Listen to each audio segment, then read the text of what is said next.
When a country centralizes banking, it concentrates an enormous amount of wealth into a single institution, works mainly to make the rich richer, and opens the government to control from foreign interests.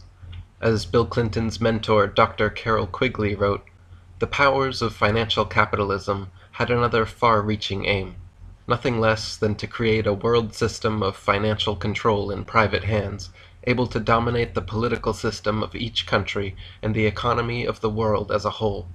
This system was to be controlled in a feudalist fashion by the central banks of the world acting in concert by secret agreements arrived at in frequent private meetings and conferences.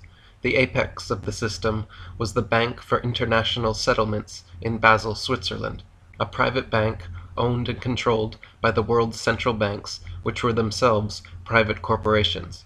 The growth of financial capitalism made possible a centralization of world economic control and use of this power for the direct benefit of financiers and the indirect injury of all other economic groups.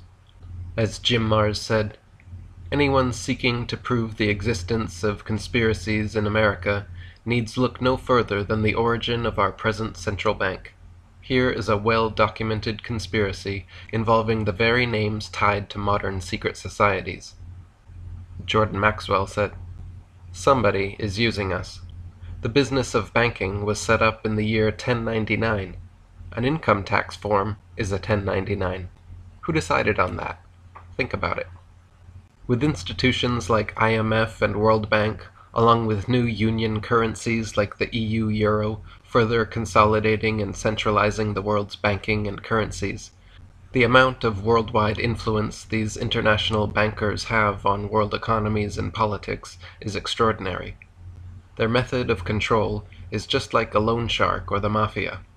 Firstly, to qualify for loans, desperate nations are forced into pawning mines, railways, forests, power, or water companies. Then to pay off the loans, nations are forced to do things like ignore environmental laws, lower wages, cut back on education or health care, and privatize or sell off their resources to crooked corporations like Enron and Exxon. Whenever these poor countries cannot pay off the loans, the generous international banksters simply give new higher interest loans to pay off the old ones, further indebting and enslaving the nation. As Mayor Amschel Rothschild said, "Let me issue and control a nation's money, and I care not who writes the laws." More recently, Richard McKenna, former president of Midlands Bank of England, said, "Those that create and issue the money and credit direct the policies of government and hold in their hands the destiny of the people." Alex Christopher wrote, "It is a well-known fact that international bankers have financed nations to fight against each other. Where do you think the countries get their money to buy tanks, guns, uniforms, etc., to arm their nation for war? They borrow from international bankers. International bankers have financed both sides of countries at war with each other. They don't care who wins, because while the nations are borrowing huge amounts of money to kill each other, international bankers make huge amounts on money from the interest charges that they make each nation pay.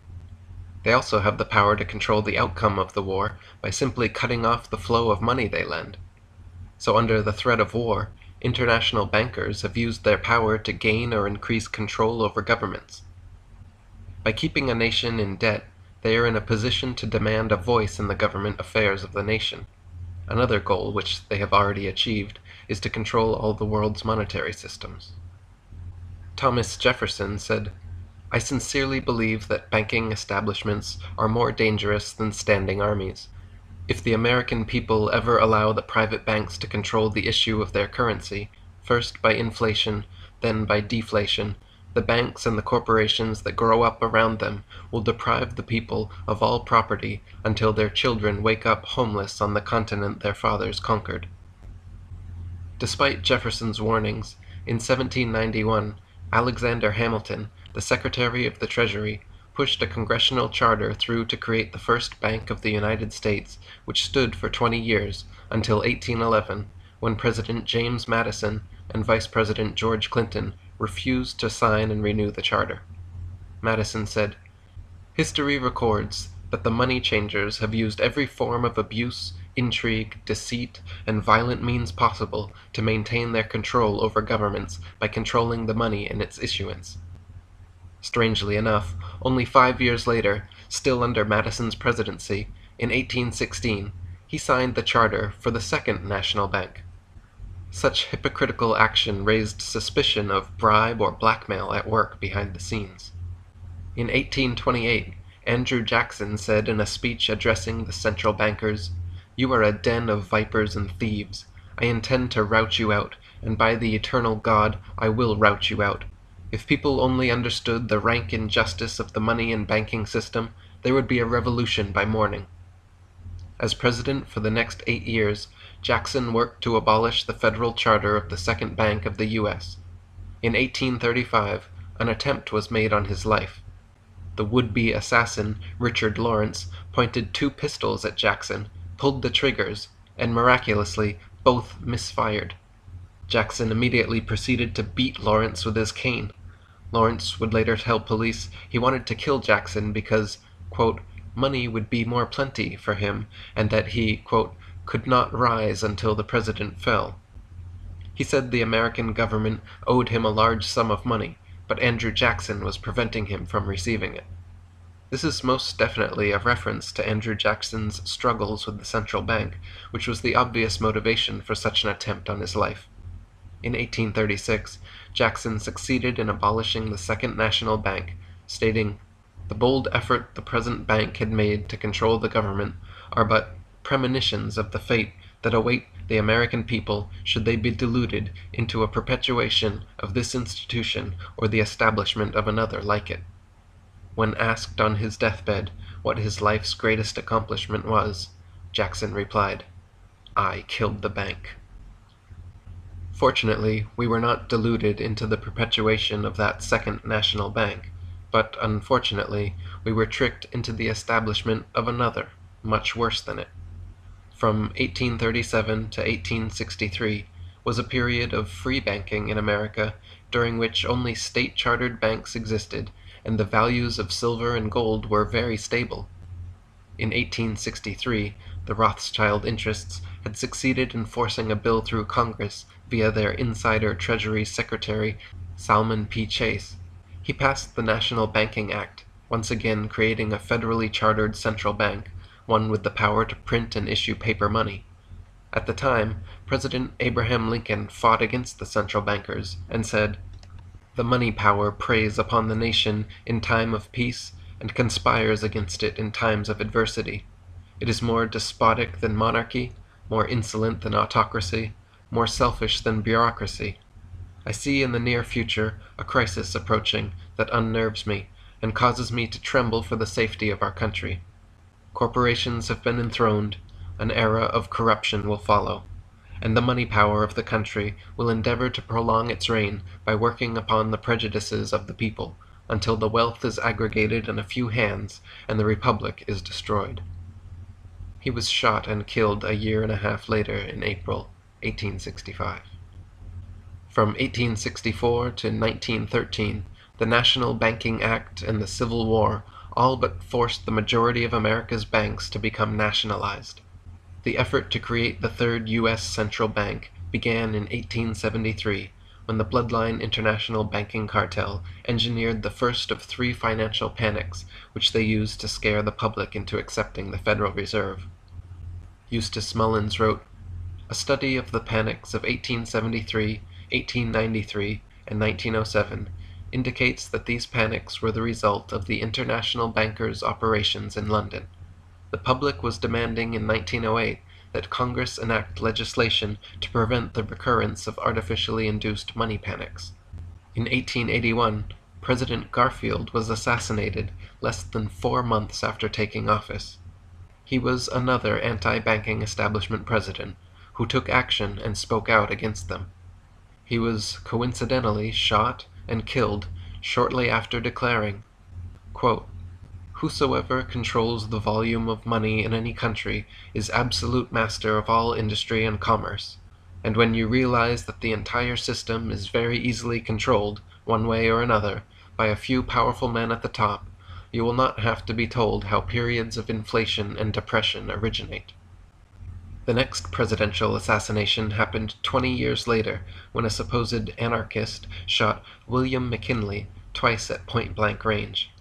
Once again, McKinley was a strong supporter of the gold standard and helped pass the Gold Standard Act of 1900, less than a year before his death. On November 22, 1910, 7 of the richest men in the world met at J.P. Morgan's personal island retreat off the coast of Georgia called Jekyll Island. The 7 men were Frank A. Vanderlip, Abraham Piet Andrew, Henry P. Davidson, Charles D. Norton, Benjamin Strong, Paul Moritz Warburg, and Nelson W. Aldrich. Behind these men stood the banking and investment interests of the Rockefellers, Rothschilds, Schiffs, Morgans, and Warburgs. The 7 Jekyll Island conspirators met for 7 days and planned a series of radical banking reforms necessary to create the Federal Reserve. When the media learned about Jekyll Island meetings, the bankers all claimed they were out duck hunting. Later in life, however, conspirator and president of New York National City Bank, Frank A. Vanderlip, admitted otherwise when he wrote, "There was an occasion near the close of 1910 when I was as secretive, indeed as furtive as any conspirator. I do not feel it is any exaggeration to speak of our secret expedition to Jekyll Island as the occasion of the actual conception of what eventually became the Federal Reserve System." Woodrow Wilson had said of the earlier 3 financial crises that all this trouble could be averted if we appointed a committee of 6 or 7 public-spirited men like J.P. Morgan to handle the affairs of our country. And that is exactly what happened.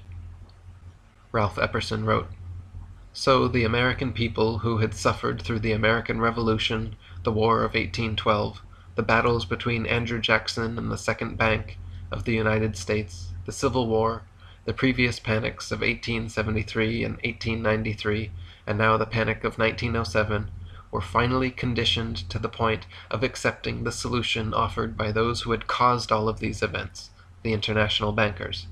That solution was a central bank." Jim Marrs wrote, "These men concluded not to have one central bank in the United States, but several, and they agreed that no one was to utter the words central or bank. Most important, they decided that this creation would be made to look like an official agency of the U.S. government. They called it the Federal Reserve, but it is neither federal nor a reserve. It is about as federal as Federal Express, and as much a reserve as American Indian reservations. It is a network of banks, 5 originally, now 12, headed at the New York branch, all of them privately owned, but made to appear like an official government agency. The original stockholders of the Federal Reserve were Rockefellers, Rothschilds, Warburgs, Russells, Morgans, Peabodys, and Reynolds, all Illuminati families." Fritz Springmeier wrote, "The Federal Reserve Bank of New York was controlled by 5 banks which owned 53% of its stock. These 5 banks were controlled by Nathan M. Rothschilds and Sons of London. Control over the U.S. Fed is basically control over the world's money. That fact alone shows how immense the Rothschilds' power is. If one examines who has been appointed to head the Fed and to run it, the connections of the Federal Reserve System to the Rothschilds can further be seen. Another private enterprise using the name Federal that the Rothschilds also direct is Federal Express. Anyone else might be taken to court for making their businesses sound like they are government, not the Rothschilds. It is appropriate for them to appropriate the name of Federal because, by way of MI6 via the CIA, they instruct the U.S. government. Senators are bought and paid off by their system, as investigators of the BCCI are discovering. In 1913, in an effort to pacify dissenters, the conspirators pre-planned a fake opposition to their central bank scheme. House Banking and Currency Committee Chairman Carter Glass wrote what was promoted as an alternative solution, the Federal Reserve Act. Jim Marrs wrote, "Jekyll Island planners Vanderlip and Aldrich spoke out venomously against Glass's bill, even though entire sections were identical to the Aldrich plan. It was clearly an effort to garner public support for the Glass bill by the appearance of banker opposition. the appearance of opposition by Wall Street was necessary. William McAdoo, Wilson's son-in-law, who was appointed Secretary of the Treasury, later revealed, "Bankers fought the Federal Reserve Act with the tireless energy of men fighting a forest fire. They said it was populistic, socialistic, half-baked, destructive, infantile, badly conceived, and unworkable." However, McAdoo said in interviews with these bankers, "I perceived gradually, through all the haze and smoke of controversy, that the banking world was not really as much opposed to the bill as it pretended to be." Wilson signed the Federal Reserve Act on December 23, 1913, just 2 days before Christmas, with some congressmen already home for the holidays, and with the average citizen's attention clearly elsewhere. In 1913, Congressman Lindbergh warned that the Federal Reserve System establishes the most gigantic trust on earth. When the President signs this act, the invisible government by the monetary power will be legitimized. The new law will create inflation whenever the trusts want inflation. From now on, depressions will be scientifically created. After the bankers finished profiting from the World War, they decided to cause an economic depression in the U.S. so that they could further buy up the market, further expand government, and further control the American people. Creating booms, busts, recessions, and depressions is completely scientific when you decide the amount of money printed and circulated. As Nobel Prize-winning economist Milton Friedman said, "The Federal Reserve definitely caused the Great Depression by contracting the amount of currency in circulation by 1/3 from 1929 to 1933. Gary Allen wrote, "To think that the crash of 1929 was an accident or the result of stupidity defies all logic. The international bankers who promoted the inflationary policies and pushed the propaganda which pumped up the stock market represented too many generations of accumulated expertise to have blundered it into the Great Depression. It was the game of boom and bust, using economic crisis to consolidate political power at the top where it can be most easily controlled. The major cause of the economic collapse was the deliberately created credit inflation by the Federal Reserve. In 6 years, it had inflated the money supply by 62%, inducing market speculations and unwise investments by middle Americans who were being set up for a shearing. When the shearing came, the sheep took a realistic look at their economy and panicked. Optimism was replaced by economic despair.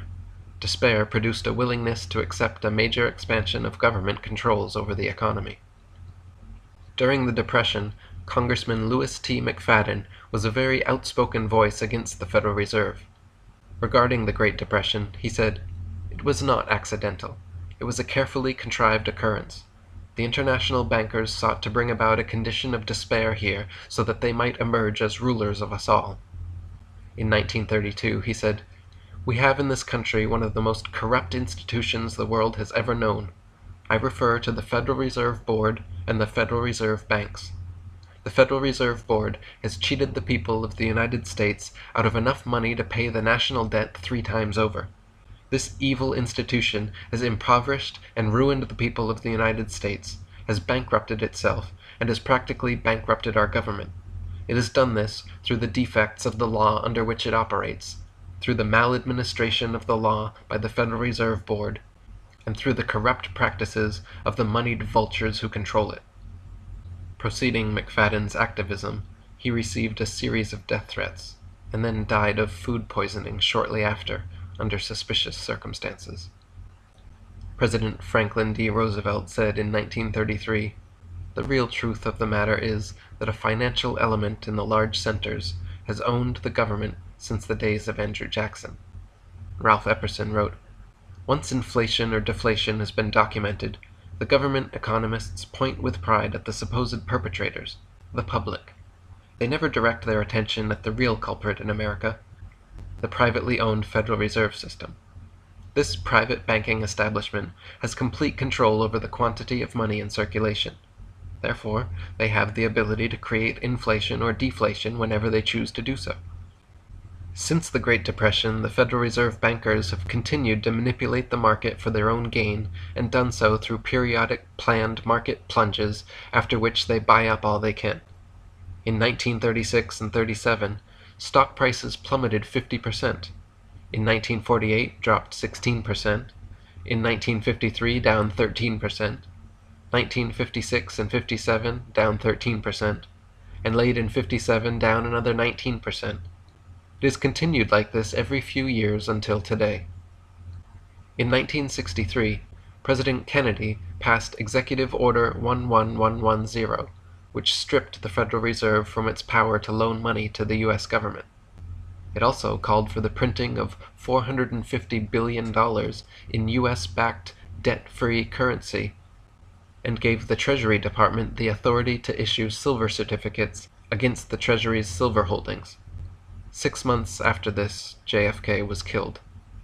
As soon as his successor Lyndon Johnson took office, the first thing he did was suspend the printing of JFK's silver certificates and took them out of circulation. Ron Paul said, "It's money out of thin air. It's the secrecy of it all that's so bad. The ownership is by members of all the banks. It is something Congress created. The first central and national bank was created by Alexander Hamilton, and Jefferson got rid of it. The second one was gotten rid of by Andrew Jackson, and I'm just looking forward to being the president that gets rid of the third national bank." And Jordan Maxwell wrote, "Do you remember the television show called Mission Impossible? If you ever see a rerun, watch the opening of the show very closely. What will come up on the screen will be the insignia IMF, supposedly standing for the Impossible Mission Force.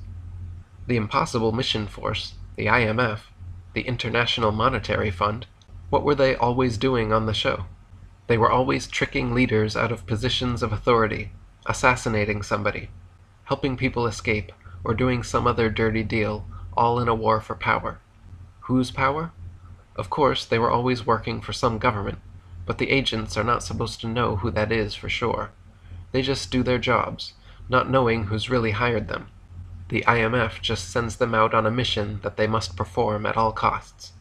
And if anyone should find out who's really pulling the strings, then the agents are told that we are going to disavow any connection to you.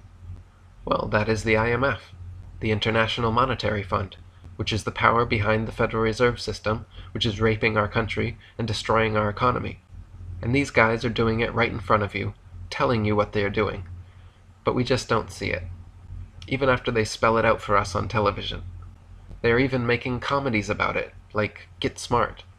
On one side you have chaos, and on the other you have control.